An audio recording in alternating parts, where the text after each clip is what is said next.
Hey, this is Lord Gates, and joining me live from the deep, deep depths of Connecticut, somewhere out in the wooded area of Connecticut, I'm joined by When the Deadbolt Breaks, friends of mine, including Aaron Lewis.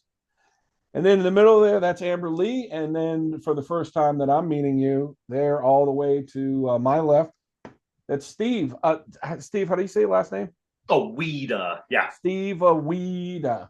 Yeah. So we got Yep. Steve, Amber, and Aaron, who make up about three-quarters of When the Deadbolt Breaks. Thanks for joining me. How's everything up in northeastern? Is it northeastern Connecticut? Or are you guys in southeastern Connecticut?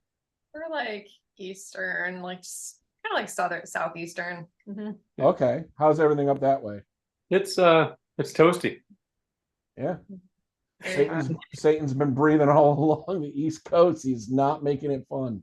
That's about it, yeah. It is not black eyeliner, black shirt, black jean weather. Down here, it's flip flops, white t-shirts, and white shorts. I feel like I should be playing tennis in an exclusive Oh my club.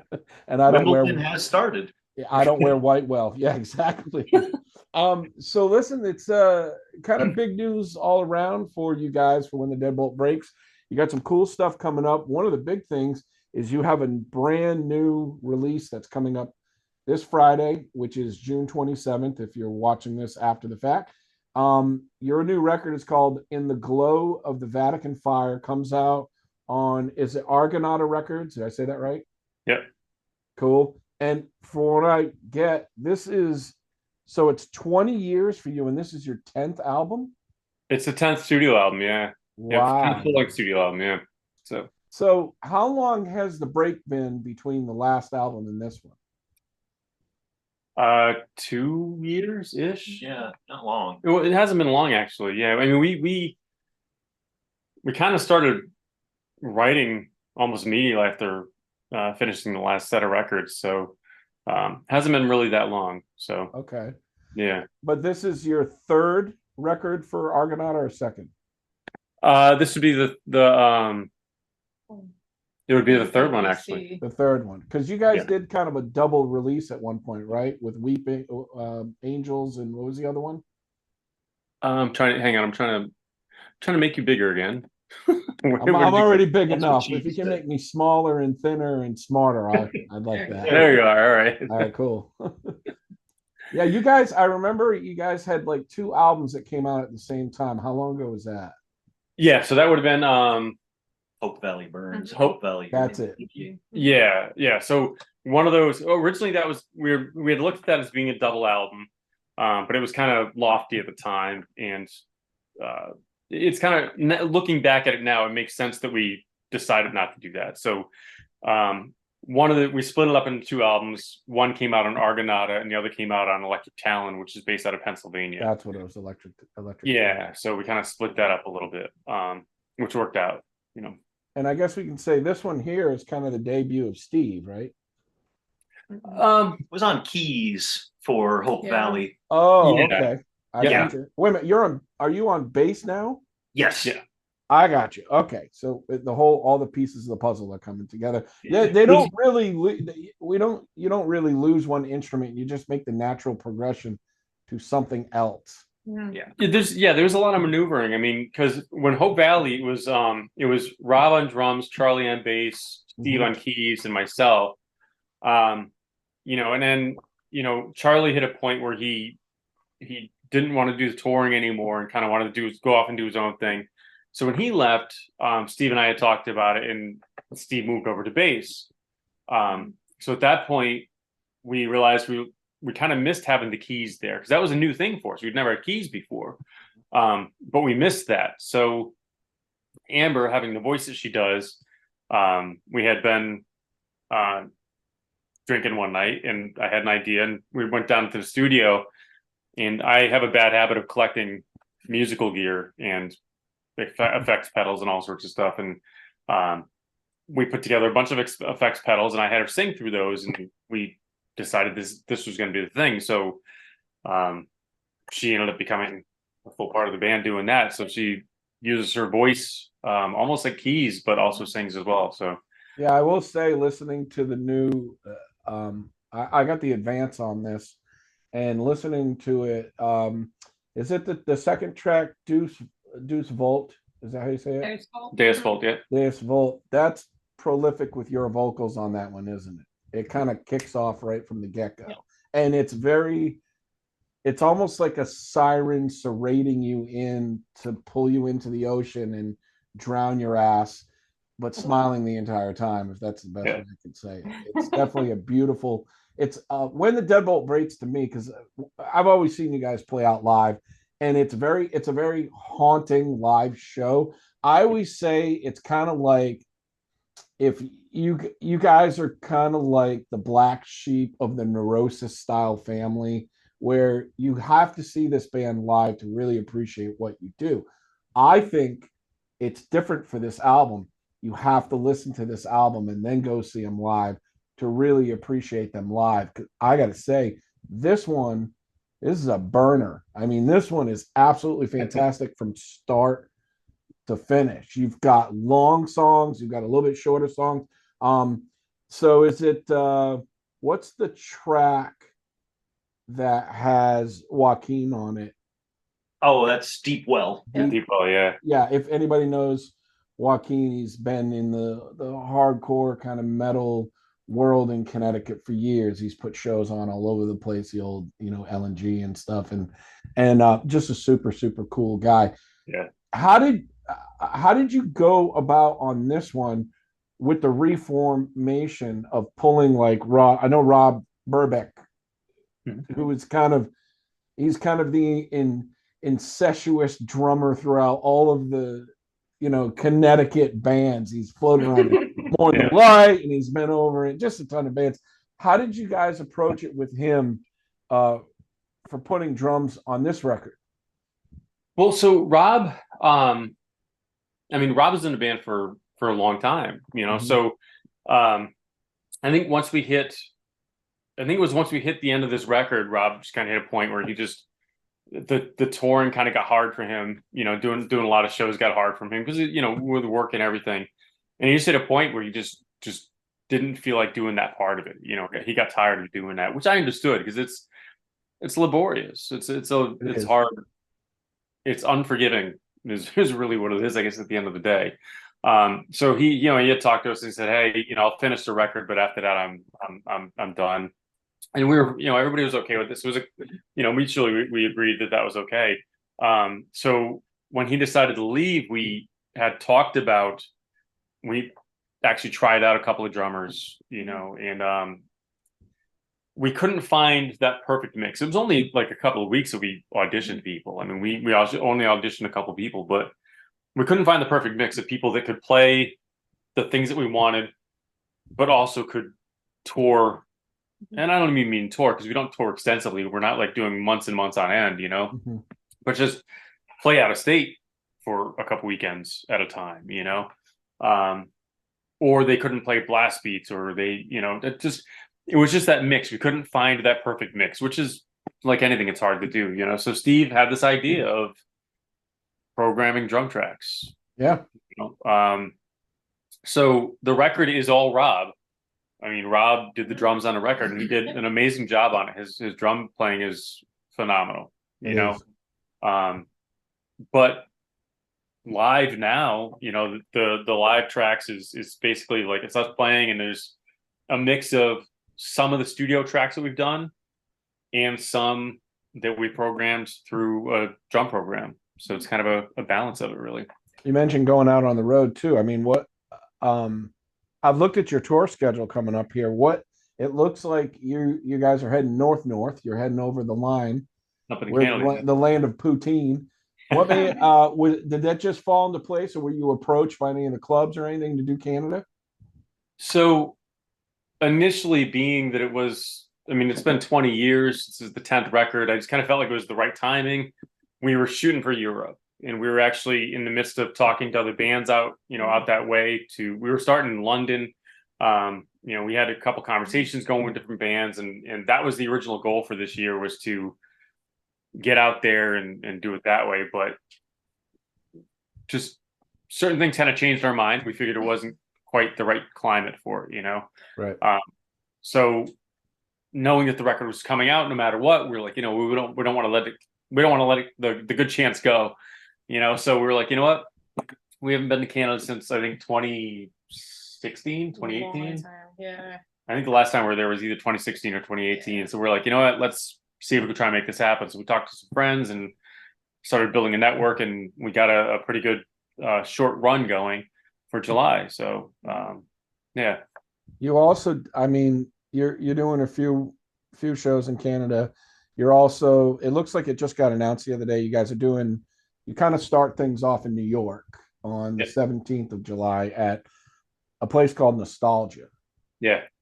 Okay, but what I'm interested in is the next date, when you go to Toronto to a club called Bovine Sex Club.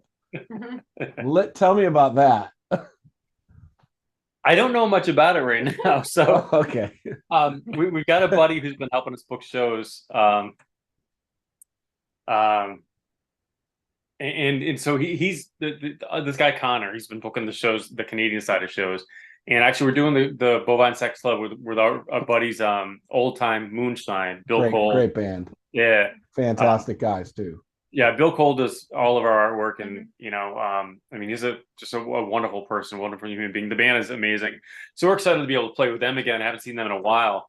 I know friends that have been to the Bovine Sex Club, so I'm hoping it's everything that it sounds like. So I hope so too. I mean, I'm thinking maybe it's like the night that you would walk into the LNG on a different night, and you'd see the wooden cross with somebody hanging on it with the more David Lynchian, you know, maybe. Yeah, or like your little person in the corner speaking backwards, and I get it. He looks like Laura Palmer. Yeah, just we're kind of ready for shit ever. Yeah, whatever. And then you're playing Ontario at a place called the Mansion, and then that's on the 19th, and on the 20th. This is kind of cool. You play. I'm a little French, so I might butcher this, but Quai de Brumes. Did I say that right? Which is Port of Shadows. Oh, is it really? Yeah, it refers to Port of Shadow, which is pretty cool. I really like Canada. I've been up there a few times because of my family and for vacation. And when Cable went up there one year, we did a little stint, across in Montreal and then to Vermont. But I just think that if you can play places that are outside of your local, bar rooms and really you can discover really, really cool places. But I like it that you're coming back over the line, and then you guys are going to be playing East Hampton at, I've never heard of this before, Abandoned Building Brewery. It's a newer brewing company. Yeah. And then you're in Essex, Vermont at First Republic Brewing on the 23rd, and that kind of wraps up. And then there's a couple dates in Connecticut. You're at Cherry Street Station and the Cellar in Hamden at the end of August. Have you put together what you're going to play? Are you going to play the majority of this new record? Or are you filtering other stuff in? It's a smorgasbord. Picking out of the hat. Yeah, pretty much. Well, I think one of the things that we've been doing in the last couple of weeks is really trying to bone up on a number of songs, because we would like to not play the same thing each show, make it a little different, even if it's just one song here or two songs there. Right. So we are incorporating some older material. 3 new ones. Three new ones. God, we even have some that are from like way back when, right? Yeah. First album. Fistful's first album. Yeah. We're basically playing something off of almost every record. I mean, we're going to be playing a lot of stuff off of different records throughout the tour. So the new one, we've got definitely 3 that we're playing off the new one. Plus, we've got the 3 original Vatican Fires as well that we could mix in. Yeah. So technically, I mean, actually, 6. Shit. So we're actually playing 6 off the new record. So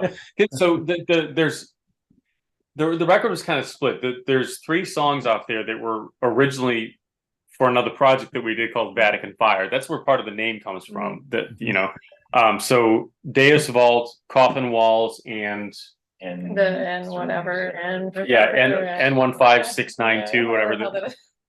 Those all were for this project that we did called Vatican Fire, where we did one show, and then COVID happened, and then COVID hit. So those songs sat around, and when we started writing this record, we were like, those are good songs. We were still playing them, and we wanted to try and do something with them. So we're like, you know what? Let's revive them. Let's throw them on this record and see what we can do. So those songs are actually going to be in the set list as well. So is the Vatican Fire an homage to anything Swedish, like if you look back at the 1990s, 91, the fires, northern fires, or anything like that, or is this? I always look. So I'm looking at the album cover right now, and I'm a recovering Catholic, 8 years of insanity. So I look at something like this, and this is right up my alley. I'm just like, this hits with me. This is a bumper sticker, on my car. But I like to dig a little bit deeper as to what was going on with you when the original Vatican Fire came about, and then cut to this. What was the impetus for this? Well, the music that we were doing with Vatican Fire, when the idea for that project came about, we were having there were issues with, how do I say this politely? We were trying to do something. We were trying to do a departure from what Deadbolt was doing at the time, because Deadbolt was having issues. We were kind of in a weird area. So I was like, okay, let's do something different. Let's try and put something different together. There was some different members. We had Charlie, Rob, Amber, and myself. And the idea was extreme on both sides, kind of like extreme grind or very doom, with Amber's vocals being more operatic at the time. Yeah, very operatic over what we were doing, with Charlie and I doing a lot of screaming and growling, right. So it was kind of like just this weird mix of that chaos,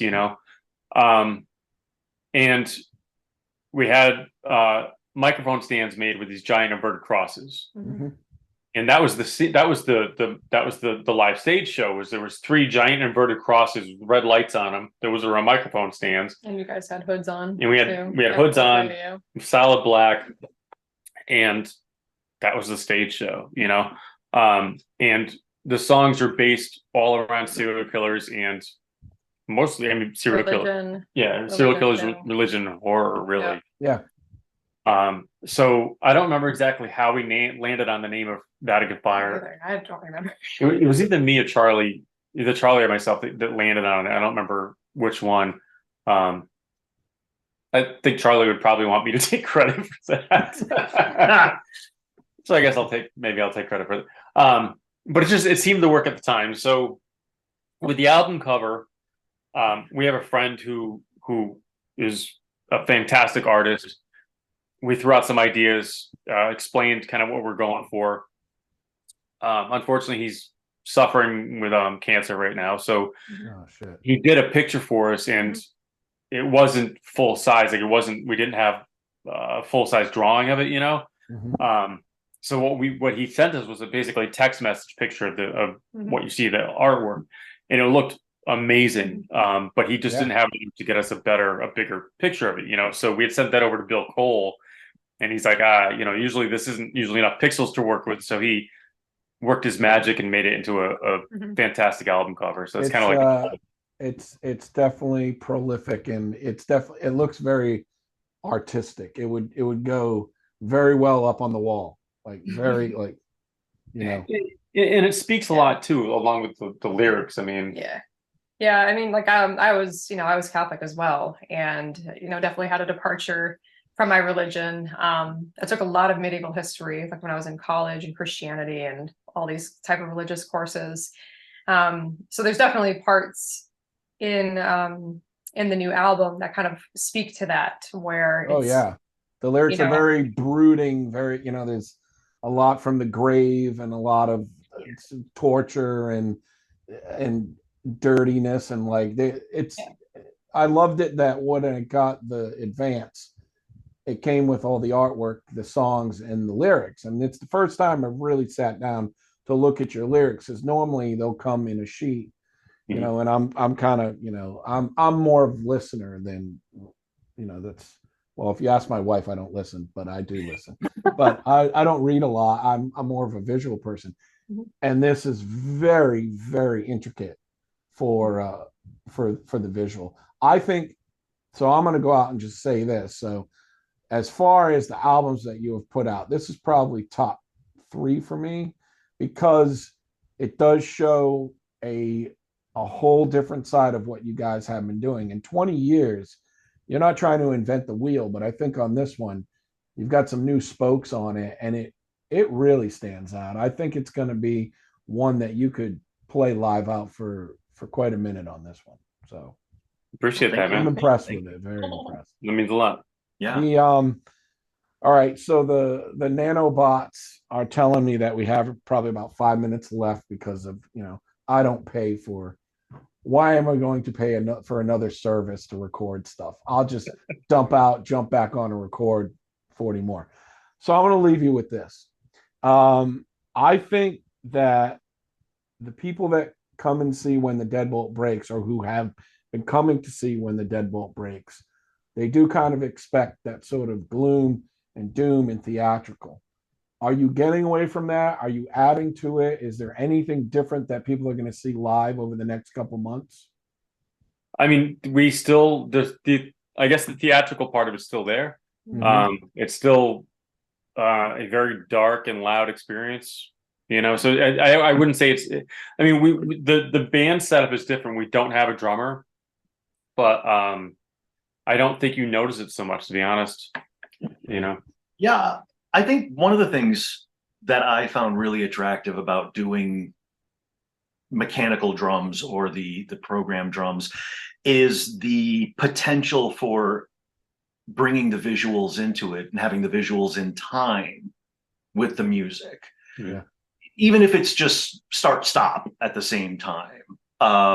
So I'm actually hoping we can do even more with the visuals and integrating it with the sound to really, you know, emphasize that, you know, people have said we've written soundtracks for movies that don't exist. I was just about ready to say that. A lot of stuff that I've listened to would pair up very well with some old school black and white 1930s, 40s horror movies, or stuff from the 70s, you know, that real satanic, crazy Diablo era of stuff.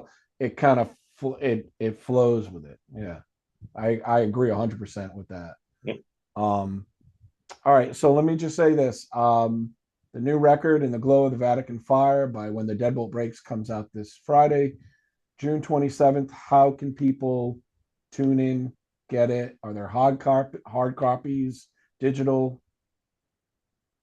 So right now it's gonna be up it's up for pre-sale now on Argonauta Records Bandcamp and on ArgonautaRecords.com. We will be putting it up for pre-sale on ours as well. I believe as of probably Friday. I think we'll be able to do that. We're gonna have live copies when we start going on tour on the 17th. We're gonna be, you know, in New York. We're gonna be in Canada. We're gonna be in Vermont, Massachusetts.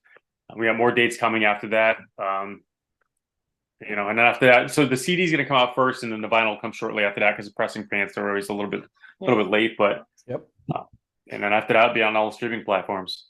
And then if people want to check things out, I mean, you've got Facebook, you've got Instagram, there's a YouTube channel. You can go to ArgonautaRecords.com, Spotify, all that stuff. Any, I mean, go down the rabbit hole. You know, OnlyFans. Are you on OnlyFans? Yeah. Are you on Bandcamp as well? Yes. Okay, I'm a big fan of Bandcamp. I think the majority of the money's on certain Fridays, I think, goes to the band. So yeah, we put the whenthedeadboltbreaks.com go straight to our Bandcamp. Okay, this makes sense. So I think I'm looking at your the email that I got for the advance, and it says, I love this. I always take this with a grain of salt. So it says, this is for fans of Might, Obelisk, Thor's Hammer, Corrupted, Wake, Goat Snake, Windhand, Neurosis, maybe that was in there, Sumac, Godflesh, and Jarbo. That's all great stuff, man. Right there. Jarbo. That hits it right Jarbo. on the head. Come on. Yeah, I know, huh? Yeah. I like And Jarbo. Willie Yeah. Nelson. If you're a big Willie Nelson fan, you're gonna I love mean, this some one. of it's pretty dark, you know. Yeah, exactly. All right, so been talking with Steve as well as Amber and Aaron from When the Deadbolt Breaks. New album comes out on June 27th. So tune in, check it out, hit all the Instagrams, all the Facebooks, and everything. And we'll see you guys on the road. Great. All right. Thank you, Thank Greg. you so much. Nice to Thank see you, guys. Great. Right. And let me just hit stop.